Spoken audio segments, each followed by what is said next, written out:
आज मैं आपके लिए सर्दियों में बनने वाले खास गोंद और आटे से बने लड्डू की रेसिपी लाई हूँ। ये लड्डू बहुत ही हेल्दी और स्वादिष्ट बनते हैं और सॉफ्ट इतने बनते हैं कि मुंह में जाते ही घुल जाते हैं। बिना चाशनी के कम से कम ड्राई फ्रूट्स में घर में रखे सामान से इन लड्डुओं को बना के ट्राई कीजिएगा।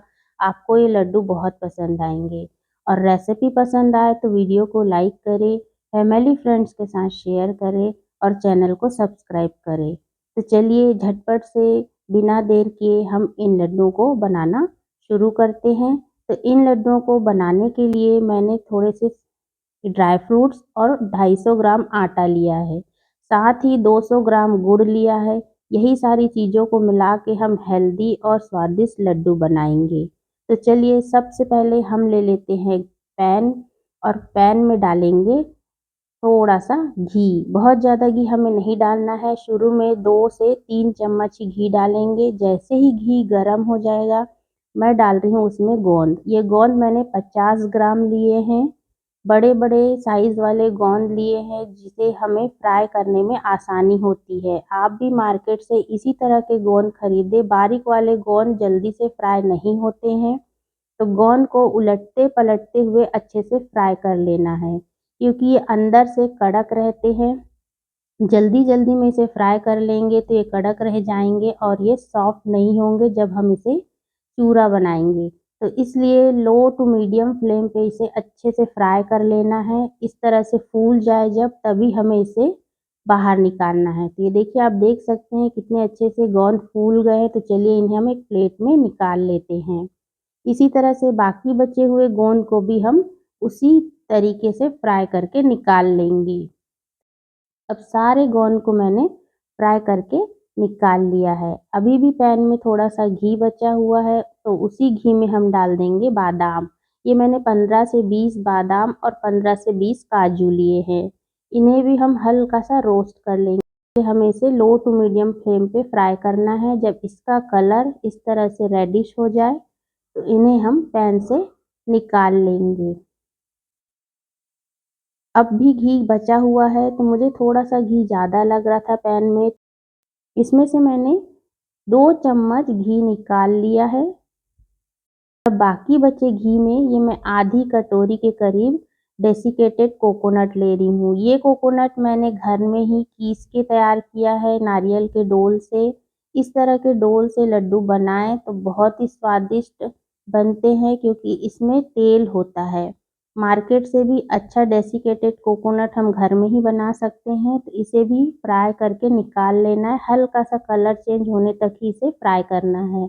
अब हम जो घी निकाला था हमने, उसे हम पैन में डाल देंगे। ये 2 चम्मच के करीब है। अब इसमें डाल देंगे मखाने। ये 1 कटोरी मैंने मखाने लिए हैं 50 ग्राम। अब मखानों को भी अच्छे से उलटते पलटते हुए घी में हम भून लेंगे।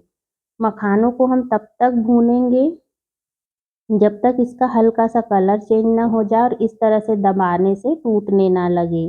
जब इस तरह से मखाने टूटने लगे तो समझ लेना है कि मखाने अच्छे से भून गए हैं। तो इन्हें भी हम एक प्लेट में निकाल के अलग रख लेते हैं। अब फिर से वही पैन लेंगे और पैन में डाल रही हूँ 2 से 3 चम्मच घी। 2 से 3 चम्मच ही घी शुरू में डालना है। जैसे ही घी गर्म हो जाए तो हम डाल देंगे आटा। ये आटा मैंने 250 ग्राम लिया है। ये रेगुलर रोटी बनाने वाला ही आटा है। मैंने इसे छाना नहीं है, आप चाहे तो इसे छान के ले सकते हैं। अब आटे को अच्छे से भून लेंगे। इस चम्मच से मैं भून नहीं पा रही थी, फिर भी इसमें घी लगा हुआ था तो मैंने सोचा इसी से भून लेते हैं, पर इस चम्मच से भूनने में आसानी नहीं हो रही थी, तो मैंने उस चम्मच को हटा दिया। अब इसमें फिर से मैं 2 से 3 चम्मच घी और ऐड कर रही हूँ, क्योंकि मिश्रण मुझे थोड़ा सा सूखा लग रहा था। भूनने में आसानी हो इसलिए थोड़ा सा घी मैंने और डाला है। अब घी को डाल के लो टू मीडियम फ्लेम पे अच्छे से हम आटे को भूनेंगे।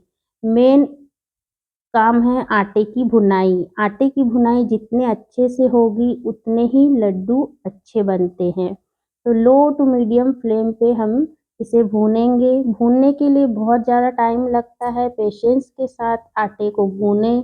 बीच बीच में आप अपना काम भी कर सकते हैं, बस ध्यान रखना है कि आटा जले ना। क्योंकि आटा जल जाएगा तो लड्डू का टेस्ट बिगड़ जाएगा। तो इसलिए ध्यान रखते हुए आटे को आप धीरे-धीरे धीमी आंच पे भूनें।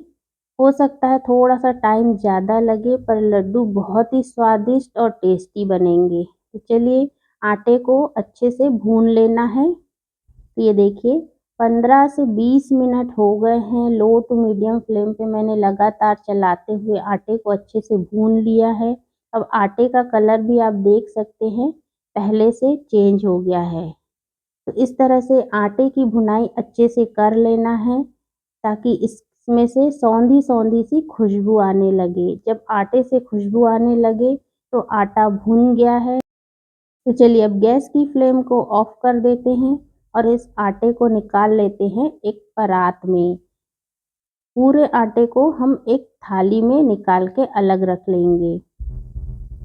अब इस आटे को हम थोड़ी देर के लिए साइड में रखते हैं क्योंकि अभी ये बहुत ज़्यादा गर्म है। तब तक हम ले लेते हैं एक मिक्सी का जार और उस जार में हम डाल देंगे काजू और बादाम जिसे हमने फ्राई करके रखा था और इसका एक दरदरा सा पाउडर बना लेंगे। तो ये देखिए इसे भी अब उसी आटे में मिक्स कर देना है और फिर से वही जार लेंगे, उसमें डाल देंगे मखाने। मखाने का भी हम पाउडर बना लेंगे इस तरह से, उसे भी उसी आटे में मिक्स कर लेना है। अब ले लेंगे नारियल का बूरा जिसे हमने भून के रखा था, इसे भी हमें पीस लेना है। आप चाहे तो ऐसे ही डाल सकते हैं पर पीस लेंगे तो बहुत अच्छा टेस्ट आता है। अब लिया है मैंने गोंद, इसे मैं मैशर से मैश कर रही हूँ। आप चाहे तो इसे मिक्सी में पीस के ले सकते हैं पर मैशर से मैश करेंगे तो छोटे-छोटे टुकड़ों में ये गोंद टूटेगा और जब लड्डू में हम इसे मिक्स करेंगे तो लड्डू खाने के समय जो क्रंचीनेस लड्डू में आएगा उससे लड्डू का टेस्ट और बढ़ जाता है। तो इस तरह से आप गोंद को मैशर से मैश करें या कोई कटोरी, ग्लास किसी से भी आप इसे मैश कर सकते हैं और इसे इस तरह से मैश करने के बाद हम इसी आटे में गोंद को भी डाल देंगे। और अब डाल रही हूँ मैं थोड़े से किशमिश। किशमिश को मैंने भूना नहीं है, इसी तरह से डाल रही हूँ। आप चाहे तो इसे फ्राई करके ले सकते हैं। साथ ही मैंने 1 चम्मच इलायची का पाउडर और थोड़ा-सा जायफल। जायफल को तुरंत पीस के डालें, इससे बहुत अच्छा टेस्ट आता है। जायफल का पाउडर हमें तुरंत ही डालना है। अब हम थोड़ी देर के लिए सारा मिश्रण साइड में रखते हैं और अब ले लेते हैं पैन में आधा चम्मच घी और डाल देंगे 200 ग्राम गुड़।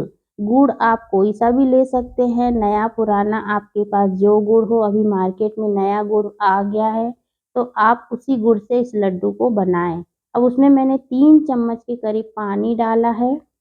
बहुत ज़्यादा पानी नहीं डालना है, 2 से 3 चम्मच पानी डालेंगे। हमें इसकी चाशनी तैयार नहीं करनी है, सिर्फ गुड़ को पिघलाना है। गुड़ को इस तरह से पानी डाल के पिघलाने से क्या होता है, लड्डू हमारे सॉफ्ट बनते हैं। इस तरह से देखिए 3 मिनट में ही अच्छे से गुड़ पिघल गया है और हल्के-हल्के बुलबुले आने लगे हैं, झाग आने लगा है। तो चलिए हमारी ये चाशनी बन गई है। अब हम गैस की फ्लेम को ऑफ कर देंगे। अब हम ले लेते हैं आटे वाला वो मिश्रण। सारी चीज़ें हमने इसमें डाल तो दी थी पर इसे मिक्स नहीं किया था। तो पहले हम लड्डू बनाने वाले पूरे मिश्रण को अच्छे से मिला लेंगे और अब वही चाशनी जो हमने बना के रखी थी उसे एक छन्नी से छान लेते हैं। छन्नी से छान के ही गुड़ की चाशनी को हमें मिक्स करना है क्योंकि गुड़ में बहुत सारा कचरा, इम्प्योरिटीज़ होती है जो छन्नी के ऊपर आ जाती है। तो इससे हमें अच्छी साफ चाशनी मिलेगी। तो आप गुड़ की चाशनी को एक बार छान लें, इस तरह से ही यूज़ करें। और अब इसको मिक्स करते हैं। चाशनी अभी गर्म है तो मैं चम्मच से मिक्स कर रही हूँ। चम्मच से अच्छी तरह से इसे मिला लेना है। थोड़ी सी जब ये ठंडी हो जाए तो आप इसे हाथों से मिक्स कर सकते हैं। तो चलिए अब चाशनी थोड़ी सी ठंडी हो गई है तो फटाफट से इसे मिक्स कर लेना है क्योंकि हम ये लड्डू जो बना रहे हैं इसे झटपट से बांधना होता है। जैसे जैसे गुड़ ठंडा होता जाएगा मिश्रण भुरभुरा सा ठंडा हो जाएगा तो लड्डू बांधने में परेशानी आएगी। तो फटाफट से इस तरह से मिला लेना है और मिश्रण जैसे ही तैयार हो जाए लड्डू बनाने वाला तो आप इसके लड्डू बना लें। आपको जिस साइज़ में लड्डू बनाना हो उस साइज़ में इन लड्डू को बना के तैयार करें। ये देखिए झटपट से इस तरह से हेल्दी और टेस्टी गोंद और आटे के लड्डू बनके तैयार हो जाते हैं। तो चलिए इसी तरह से सारे लड्डू को हम बना लेते हैं। ये देखिए मैंने सारे लड्डू बना लिए हैं। बहुत ही स्वादिष्ट झटपट बनके तैयार हो जाते हैं हेल्दी से लड्डू। तो चलिए अब इन लड्डुओं को मैं सर्व कर लेती हूँ। तो आप भी इन सर्दियों में आटे और गोंद के लड्डू इस तरह से ट्राई ज़रूर करें। गुड़ के साथ बहुत ही हेल्दी और स्वादिष्ट बनते हैं। और फ्रेंड्स रेसिपी पसंद आए तो वीडियो को लाइक करें, साथ ही कमेंट करके बताइए। तो चलिए हम फिर मिलेंगे नेक्स्ट वीडियो में।